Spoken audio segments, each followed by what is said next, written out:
Selamat sore para netizen dimanapun kita berada, salam inspirasi bagi kita semua. Ini perdebatan yang sangat panas begitu kan ya, antara kuasa hukum, antara ahli begitu kan ya, dari Polri begitu, dari Polda begitu kan ya, soal ijazah Jokowi begitu kan, dan bahkan soal undang-undang ITE. Roy Suryo memaparkan yang sangat detail sehingga ahli itu sangat emosi.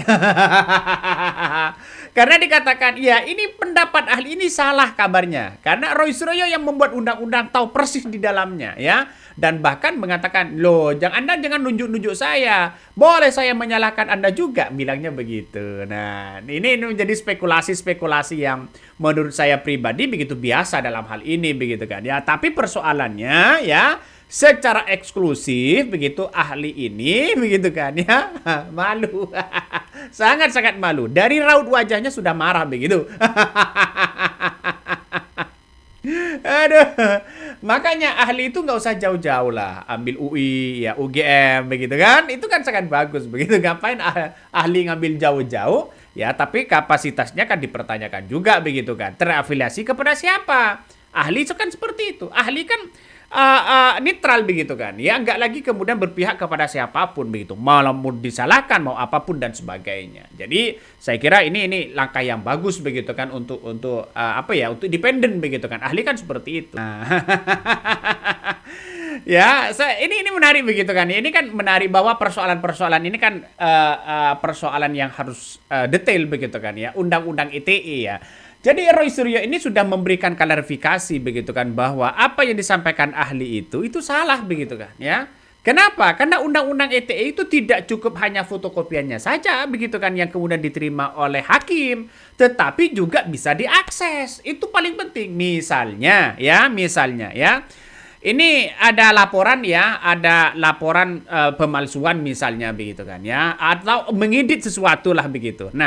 Nah, mengedit sesuatu inilah yang kemudian kalau hanya ya fotokopiannya yang kemudian diterima ya, di dalamnya dirubah sana sini, ini harus ada akses lewat internet ya, bukan akses lewat mengatakan bahwa ini adalah ini buktinya, tidak seperti itu begitu kan ya. Undang-undang ITE itu, undang-undang ITE yang namanya ITE ya seperti itu, ITE begitu kan. Harus ada jaringan yang kemudian bisa mengakses seperti itu begitu. Nah, ini kita lihat saja bahwa mengapa undang-undang ITE dijerat dengan 12 tahun penjara. Karena misalnya saya punya ijazah saya digital misalnya begitu kan, sudah terpampang misalnya.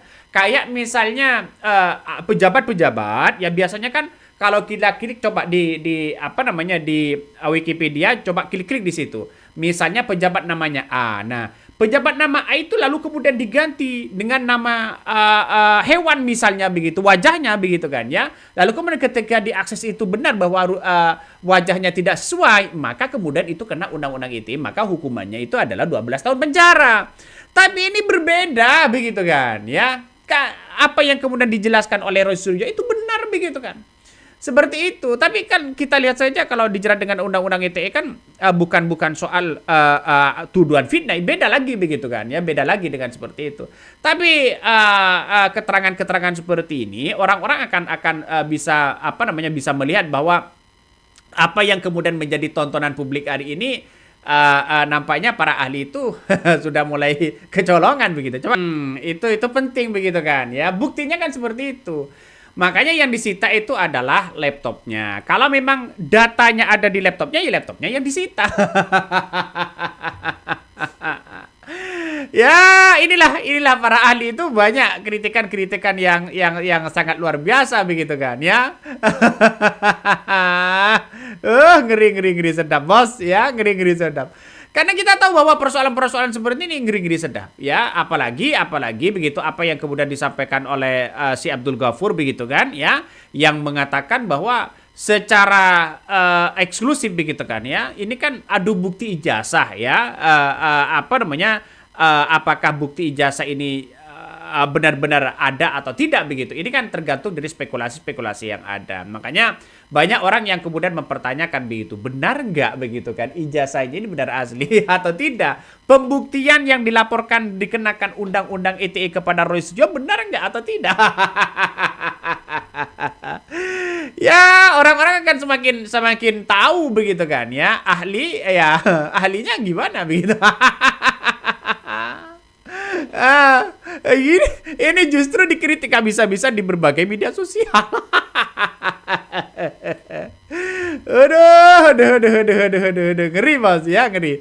Coba kita dengarkan lagi dengan apa yang kemudian disampaikan oleh Abdul Ghafur. Seperti ini. Kan? BAP-nya saja sudah seperti itu begitu kan ya. Itu sudah jelas. Ya, sudah jelas. Ada apa ini? Aduh. Waduh, ngeri Mas ya. Karena ini persoalan-persoalan yang kemudian harus diungkap kepada publik begitu. Ya, persoalannya adalah satu begitu kan ya. Karena ini kan undang-undang ITE. Nah, apakah yang diupload Dian Sandi itu adalah benar-benar ijazah Jokowi? Dan itu kabarnya apa yang disampaikan disampaikan oleh Abdul Ghafur tidak diakui begitu kan. Lantas begitu Dian Sandi dimaafkan dalam BAP itu begitu. Nah, kalau memang benar-benar dimaafkan, bagaimana untuk bisa mentersangkakan Roy Suryo, memenjarakan Roy Suryo kalau ijazah seperti itu tidak diakui begitu kan? Ini kan agak lucu pada akhirnya, Bos, ya. Aduh. Ini nggak tahu lagi ini mau bagaimana lagi begitu kan ya soal kasus ijazah ini. Kok berbelit-belit ada apa? Orang-orang pasti banyak mempertanyakan itu begitu. Yes ya. Keterangan dari Roy Suryo dan Abdul Ghafur sangat luar biasa. Ya bisa dikatakan ya 10 lah nilainya begitu kan. Ya dibandingkan dengan ahli itu tadi. Coba kita lanjutkan. Keterangannya bukan karena ilmiahnya begitu kan, tapi karena ada alasan-alasan tertentu. Ini ya ahli dan Rizwan sudah kiuk ini. Aduh. Ya, inilah kalau orang-orang hebat di situ begitu kan. Inilah kalau orang-orang yang tidak bersalah pasti menang kok. Artinya apa? Artinya kok tiba-tiba jadi tersangka lah, ya, didesak inilah, didesak itu begitu. Emang negara kita milik Jokowi. Ya hukumlah berbicara begitu kan. Makanya semoga ada orang-orang baik di sekeliling kita. Artinya menunjukkan bahwa saya pribadi bahwa ijazah ini nanti begitu kan, nanti apakah nanti akan ditelusuri kemana-mana? Saya yakin pasti akan ditelusuri, apalagi perubahan-perubahan RJ dan sebagainya, BAP dan sebagainya begitu kan. Makanya si Abdul Ghafur ini sudah memberikan klarifikasi secara hukum bahwa keterangan dari Rizwan itu adalah zong. Ya, kita tunggu saja dengan yang lain begitu kan. BAP ini kalau mau dirubah lagi bagaimana? Kita tunggu saja. Oke, mungkin itu yang kami sampaikan. Tonton terus di channel Lo dari Podcast Rakyat ini. Jangan lupa di subscribe.